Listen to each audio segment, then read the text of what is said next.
کے رسول صلی اللہ علیہ وسلم نے فرمایا کہ توبہ کرنے والوں کے توبہ کرنے سے اللہ تعالیٰ کو اتنی زیادہ خوشی ہوتی ہے جتنی خوشی اس مسافر کو ہوگی کہ جو سفر پر نکلا ہے، اپنا سارا ساز و سامان سواری پر ہے، گھوڑا ہے یا اونٹ ہے، اس پر ہے، کھانے پینے کی تمام چیزیں اس پر، ضروریات کی ساری چیزیں اس پر، اور وہ اتنا ایسے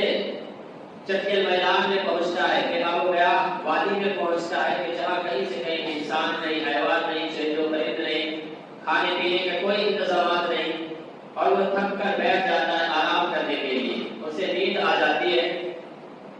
جب آنکھ کھلتی ہے تو وہ دیکھتا ہے کہ میری سواری غائب ہے، موجود نہیں ہے، اور سارا ساز و سامان اسی پر، کھانے کی چیزیں بھی، پینے کی چیزیں بھی، سواری پوری غائب، تو ساری چیزیں غائب۔ وہ مایوس ہو جاتا ہے، پہلے تلاش کرتا ہے ادھر ادھر، کہیں وہ سواری نظر آ جائے، کچھ کھا بھی لے، کچھ پی لے، اور سواری مل جائے گی تو اس پر سوار ہو کر آگے سفر کریں گے، لیکن وہ تلاش بسیار کے باوجود نہیں پاتا، اور مایوس ہو کر موت کی تمنا کہ اب موت کا انتظار ہی رہ گیا ہے، مرنا ہی ہے ہمیں۔ لیکن جب مرنا ہی ہے تو چلتے ہم اسی جگہ جہاں سے سواری گم ہوئی تھی، جہاں ہم لیٹے ہوئے تھے، اسی جگہ جا کر لیٹ جاتے ہیں۔ جب وہ اسی جگہ واپس لوٹ کر آتا ہے اور لیٹ جاتا ہے، پھر نیند لگ جاتی ہے، اور پھر جب آنکھ کھلتی ہے تو دیکھتا ہے کہ وہ سواری واپس لوٹ آئی،